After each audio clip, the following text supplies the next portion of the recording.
জঙ্গি ঘাঁটি দুর্মশ করে দিয়েছি মাত্র 25 মিনিটে। রাত 1টা থেকে, রাত 1:05 থেকে 1:30, 1:30, 25 মিনিটে দুর্মুষ মাসুদ আজাহার সহ বিভিন্ন জঙ্গি ঘাঁটি, মগজ ধোলাইয়ের যে জায়গা, সেই মগজ ধোলাইয়ের জায়গাগুলো। আমরা পরের দিনই তো হামলা চালাইনি, আমরা অপেক্ষা করেছি, 15 দিন অপেক্ষা করেছি। বহু মানুষ মৃত্যুর কোলে ঢলে পড়েছেন, স্বামী হারা হয়েছেন বহু স্ত্রী, সন্তান হারা হয়েছেন বহু মা বাবা। তারপরেও আমরা 15 দিন অপেক্ষা করেছি। অপেক্ষার কারণ, পাকিস্তান কি কোন রকম পদক্ষেপ করবে জঙ্গিদের বিরুদ্ধে?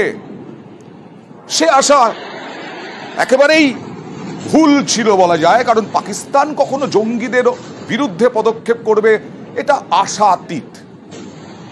কিন্তু তাও আশা করেছিলাম আমরা, কারণ আমরা এরকম নই যে আমরা যখন তখন সংঘর্ষ বিরতি লঙ্ঘন করি, যুদ্ধবিরতি লঙ্ঘন করি, যখন তখন সাধারণ মানুষের উপরে হামলা চালাই।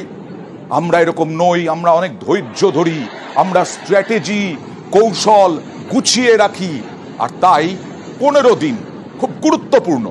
আন্তর্জাতিক মহলে আমরা বার্তা দিয়েছি যে 15 দিন আমরা অপেক্ষা করেছি। তারপরেও যখন পাকিস্তানের বিরুদ্ধে দেখেছি আমরা, পাকিস্তান যখন কোন জঙ্গিদের বিরুদ্ধে পদক্ষেপ করেনি, তখনই হামলা। আর এই হামলা 9টা জঙ্গি সংগঠন, অপারেশন সিঁদুর, 3টে জঙ্গি সংগঠন এবং 9টা জায়গায় এই অপারেশন সিঁদুর হয়েছে। সরাসরি চলে যাব কোথায় কোথায় হামলা হয়েছে, বদলা হয়েছে অতনুর কাছে। অতনু কি দেখাবে মানচিত্রে? আমরা শুধু এয়ারস্ট্রাইকের জায়গাটা আমরা দেখাতে পারি, ঠিক কোন কোন জায়গায় হামলা হয়েছে। ভারত পাকিস্তান মাঝে হচ্ছে পিওকে রয়েছে, এইরকম জায়গায় 9খানা ক্যাম্প আগে থেকে চিহ্নিত করা আছে। অনেক আগে থেকে ঠিক করা ছিল যে এই 9খানা ক্যাম্পে কি কি হচ্ছে না হচ্ছে, সেই ক্যাম্পগুলোতে হামলা চালানো হবে। আমরা এক এক করে যদি এই 9টা ক্যাম্পে কি কি হচ্ছিল, এখান থেকে আজ পর্যন্ত কি কি হয়েছে যদি হিসেব করে বলি। আমরা প্রথমে আমরা আসছি সওয়াইনালা ক্যাম্প, মুজাফফরাবাদের সওয়াইনালা ক্যাম্প থেকে আজ পর্যন্ত ভারতের উপর কি কি করা হয়েছে। রিপোর্ট বলছে লস্করে তৈয়বা ট্রেনিং ক্যাম্প, এটা আচ্ছা, এখানে ট্রেনিং দেওয়া হয় এলওসি থেকে মাত্র 30 কিলোমিটার দূরে। এরাই ট্রেনিং নিয়ে পহেলগাঁওয়ে হামলা চালিয়েছে। 2024 সাল সোনমার্গে হামলা এখান থেকে ট্রেনিং নিয়ে হয়েছে। 2024 সাল গুলমার্গে হামলা এখান থেকে হয়েছে। এরপরে আমরা আসবো পরেরটায়, সৈয়দানা বিলাল ক্যাম্প, এটা মুজাফফরাবাদে। জৈশে মোহাম্মদ এখানে ট্রেনিং দেয়, মগজ ধোলাই হয়, ট্রেনিং দেওয়া হয়। এবং কি ট্রেনিং দেওয়া হয় এখানে? এক তো অস্ত্র চালানোর শিক্ষা দেওয়া হয়, তার পাশাপাশি কিভাবে জঙ্গলে লুকিয়ে থাকতে হয়। আমরা দেখেছি এক্ষেত্রেও, আমরা দেখেছি পহেলগাঁওয়ে বৈসারানের জঙ্গলের মধ্যে এমন জায়গা থেকে লুকিয়ে এরা বেরিয়ে গেছে, এদের খুঁজে পাওয়া যাচ্ছে না। তো এই লুকিয়ে থাকার ট্রেনিং হয় এখানে। আসা যাক কোটলির গুলপুর ক্যাম্প, এলওসি থেকে মাত্র 30 কিলোমিটার দূর। লস্করে তৈয়বার বেস ক্যাম্প রাজৌরিয়ার পুঞ্চের ঘটনায় সক্রিয় ছিল যখন 2024 সালে, তোমার মনে থাকবে, পুণ্যার্থীদের উপর হামলা হয়েছিল, অমরনাথ যাত্রীদের উপরে। সেই হামলা চালিয়েছিল যেখান থেকে ট্রেনিং নিয়ে, সেটা হলো এই গুলপুর ক্যাম্প। ওকে, বার্নালা ক্যাম্প ভীমবার, এলওসি থেকে মাত্র 9 কিলোমিটার দূরে। এখানে কি হয়? এখানে আইডিয়ার জঙ্গলে অভিযান কিভাবে চালানো হবে তার ট্রেনিং দেওয়া হয়। কোটলির আব্বাস ক্যাম্প, লস্করে তৈয়বার ফিদায়ে জঙ্গি তৈরি করা হয়। মানে এখানে মগজ ধোলাইয়ের মাত্রাটা একটু বেশি হয়, যে যদি নিজের জীবন উৎসর্গ করা হয় তাহলে তার বদলে কি কি পাওয়া যাবে, হ্যাঁ, জান্নাতে কি কি মিলবে, সেই সব মগজ ধোলাই হয় এখানে। একসঙ্গে অন্তত 15 জন জঙ্গিকে ট্রেনিং দেওয়ার মতো ইনফ্রাস্ট্রাকচার এখানে আছে বলা ভুল, ছিল পাকিস্তানের ভিতরে এই জঙ্গি ক্যাম্প। সার্জাল ক্যাম্প, শিয়ালকোট, 2025 সালে জম্মু কাশ্মীরে 4 জন পুলিশ কর্মীকে খুন করা হয়েছিল, তাদের ট্রেনিং দেওয়া হয়েছিল। যে জঙ্গিরা খুন করেছিল তাদের ট্রেনিং দেওয়া হয়েছিল এখানে। শিয়ালকোটের মেহমুনা জায়া ক্যাম্প, হিজবুল মুজাহিদিনের বড় সড়ো ক্যাম্প। জম্মুতে যাবতীয় সন্ত্রাস, পাঠানকোট এয়ারবেসে হামলার যে ট্রেনিং, সব ট্রেনিং হয়েছিল এখানে। এবার আসা যাক মুরিদকের মার্কাজ তাইবা। আমাদের দেশে একটা বড় ক্ষত তৈরি করে দিয়ে গিয়েছিল মুম্বাই হামলা। কোনোদিন আজমল কাসাব নাম কোনো ভারতীয় ভুলবে না। একদম। এই আজমল কাসাবের ট্রেনিং হয়েছিল মুরিদকের এই মার্কাজ তাইবা। এখান থেকে ট্রেনিং নিয়ে আজমল কাসাব মুম্বাইতে নারকীয় অত্যাচার চালিয়েছিল। ভাওয়ালপুর মার্কাজ সুফান আল্লাহ ক্যাম্পের নাম, আন্তর্জাতিক সীমানা থেকে বেশ কিছুটা দূরে, 100 কিলোমিটার দূরে। এখানে জৈশে মোহাম্মদের হেডকোয়ার্টার। এখানে বসেই যাবতীয় ট্রেনিং হতো, জৈশে মোহাম্মদের প্রশাসনিক কাজ হতো, কিভাবে ভারত বিরোধিতা সুর চড়াতে হবে, আর্মির সঙ্গে কিভাবে লিয়াজও রেখে আর্মি কি কি সাহায্য করবে, পাক আর্মি কি কি সাহায্য করবে, সেই সব প্ল্যান এইখানে বসে হতো। গতকাল রাতের পরে যা ভ্যানিশ, ঘুরিয়ে দেওয়া হয়েছে। অতনু, যখনই তুমি বলছো মাসুদ আজাহারের কথা, তখনই বারবার মনে পড়ে যায় 1999 বিমান ছিনতাই, মনে পড়ে যায় 26/11, আরো অনেক মাসুদ আজাহারের বিরাট বিরাট হুঙ্কার। কিন্তু এখন কি আর তার শিরদাঁড়াটা থাকবে? 14 জন মরে গেছে, পরিবার শেষ, একা মাসুদ আজাহার। কোথাও তো বিবেক দংশন হবে নাকি?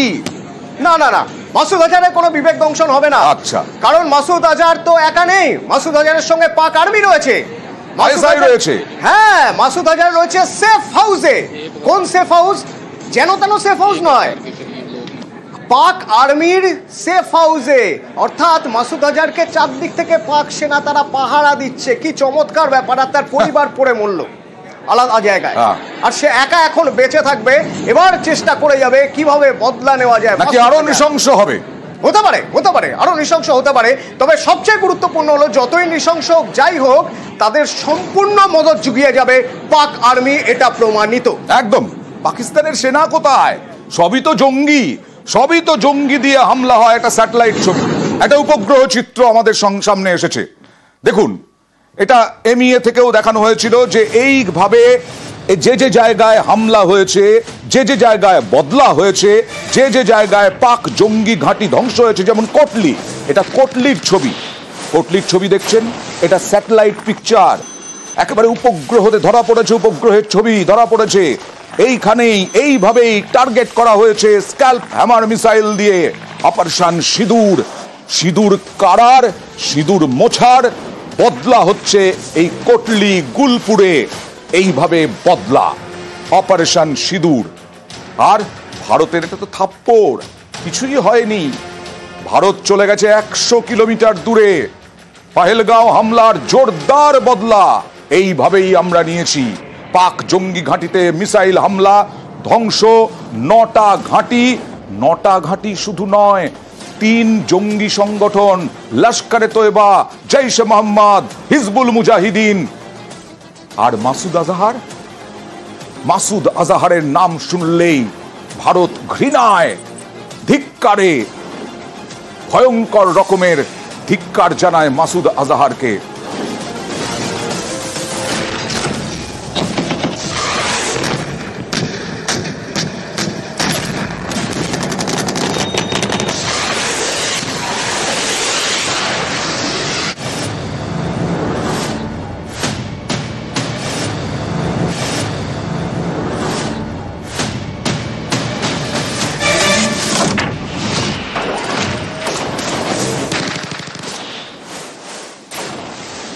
এই মুহূর্তে আমার সঙ্গে রয়েছেন অবসরপ্রাপ্ত সেনাকর্তা কর্নেল কৌশিক সরকার এবং অবসরপ্রাপ্ত বায়ু সেনাকর্তা উইং কমান্ডার অমিত গিরি। আমি প্রথমেই কর্নেল কৌশিক সরকারের কাছে আসব। আজকে আমরা যা দেখলাম, আমরা কিন্তু 22 তারিখের পরে 23 তারিখে হামলা করিনি। আমরা পরিকল্পনা করেছি, আমরা স্ট্র্যাটেজি করেছি, এবং 15 দিন ধরে আমরা ধৈর্য ধরে দেখেছি পাকিস্তান কোনো পদক্ষেপ করে কিনা জঙ্গিদের বিরুদ্ধে। আন্তর্জাতিক মহলে এই বার্তা কতটা পজিটিভ ভাবে যাবে ভারতের এই পদক্ষেপ?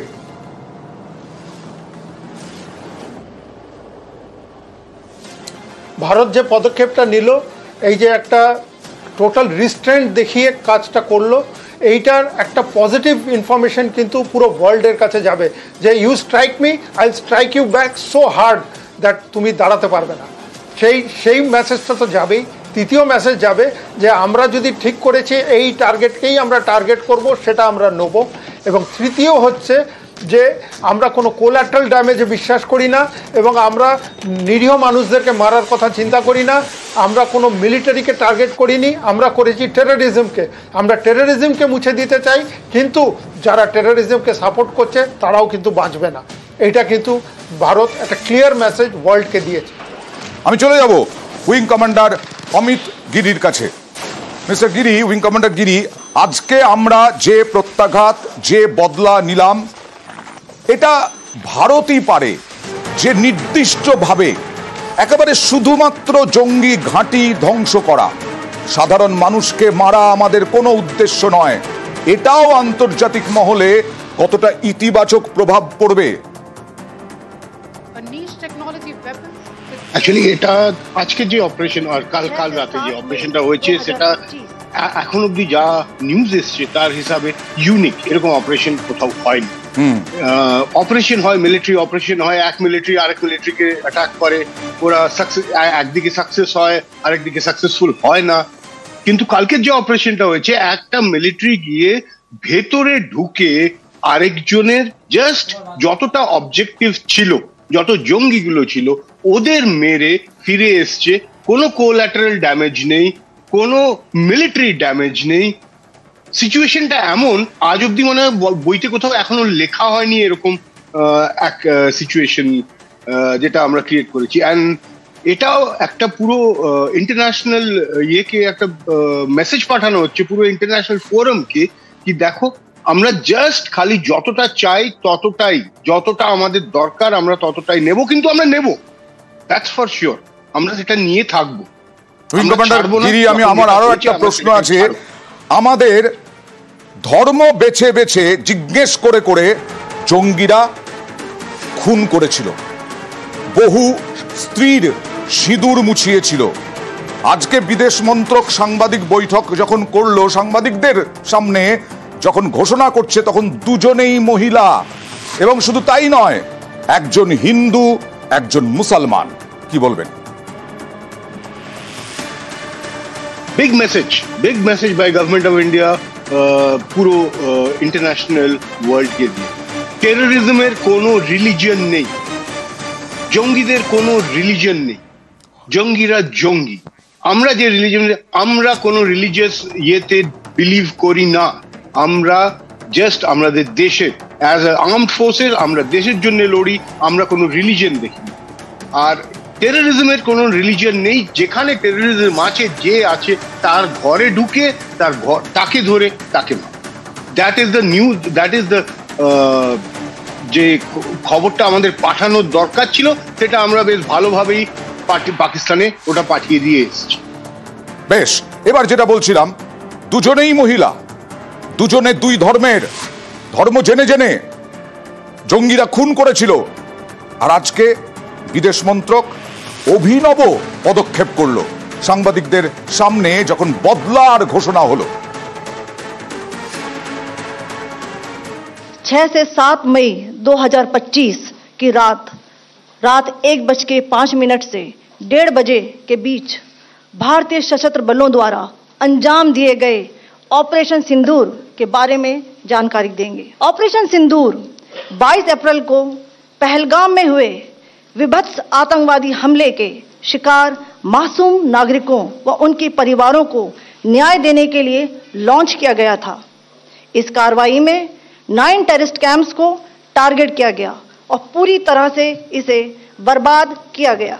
सवाई नाला कैंप मुजफ्फराबाद, जो कि पीओजेके के लाइन ऑफ कंट्रोल से 30 किलोमीटर दूर है, यह एक लश्कर-ए-तौयबा का ट्रेनिंग सेंटर था।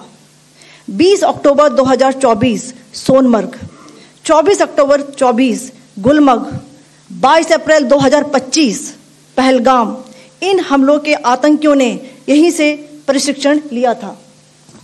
सैयदना बिलाल कैंप मुजफ्फराबाद, यह एक जैश ए मोहम्मद का स्टेजिंग एरिया है। यह हथियार, विस्फोटक और जंगल सर्वाइवल ट्रेनिंग का केंद्र भी था। गुलपुर कैंप कोटली, यह एलओसी से 30 किलोमीटर दूर था। लश्कर-ए-तौयबा का बेस था जो रजौरी पुंछ में सक्रिय था। 20 अप्रैल 2023 को पुंछ में और 9 जून 2024 को तीर्थ यात्रियों के बस हमले में यहीं से आतंकी को ट्रेन किया गया था। बरनाला कैंप भिंबर, ये एलओसी से 9 किलोमीटर दूर है। यहाँ पर हथियार हैंडलिंग, आईडी व जंगल सर्वाइवल का प्रशिक्षण केंद्र था। अब्बास कैंप कोटली, यह एलओसी से 13 किलोमीटर दूर है। लश्कर तौयबा का फिदाइन यहाँ तैयार होता था। इसकी कैपेसिटी 15 टेररिस्ट को ट्रेन करने की थी। पाकिस्तान के अंदर के टारगेट से अवगत कराना चाहूंगी। पहला, सर्जल कैंप सियालकोट, यह अंतर्राष्ट्रीय सीमा से 6 किलोमीटर की दूरी पर है। मार्च 2025 में जम्मू एंड कश्मीर पुलिस के 4 जवानों को की जो हत्या की गई थी, उन आतंकवादियों को इसी जगह पर ट्रेन किया गया था। महमूना जाया कैंप सियालकोट, यह 18 से 12 किलोमीटर आईबी से दूर था। हिजबुल मुजाहिदीन का बहुत बड़ा कैंप था। यह कठुआ जम्मू क्षेत्र में आतंक फैलाने का नियंत्रण केंद्र था। पठानकोट एयरफोर्स बेस पर किया गया हमला भी इसी कैंप से प्लान और डायरेक्ट किया गया था। मरकज ताइबा मुरीद के, यह आईबी से 18 से 25 किलोमीटर दूरी पर है। 2008 के मुंबई हमले के आतंकी भी यहीं से प्रशिक्षित हुए थे। अजमल कसब व डेविड हेडली भी यहाँ ट्रेन हुए थे। मरकज सुभान अल्लाह भावलपुर, यह इंटरनेशनल बाउंड्री से 100 किलोमीटर दूर है। जैश ए मोहम्मद का मुख्यालय था। यहाँ पर रिक्रूटमेंट, ट्रेनिंग व इंडोक्ट्रिनेशन का केंद्र भी था। शीर्ष आतंकी अक्सर यहाँ आते थे। मैं आप सबको बताना चाहती हूँ कि किसी भी सैन्य ठिकाने का निशाना नहीं बनाया गया और अभी तक किसी तरह की नागरिक क्षति की रिपोर्ट नहीं है। धन्यवाद। A niche technology weapons with careful selection of warheads was ensured so that there will be no collateral damage. The point of impact in each of the target was a specific building or a group of buildings. All the targets were neutralized with clinical efficiency, and the results reiterate the professionalism of the Indian Armed Forces in the planning and execution of their operations. No military establishments were targeted. India has demonstrated considerable restraint in its response. However, it must be said that the Indian Armed Forces are fully prepared to respond to Pakistani misadventures, if any, that will escalate this situation. Wing commander Vyomika Singh এবং colonel Sophia Qureshi, ধর্ম জানিয়েই colonel Kaushik সরকার, ধর্ম জানিয়েই বদলা, এটাও কৌশলগত পদক্ষেপ ভারতের কিনা?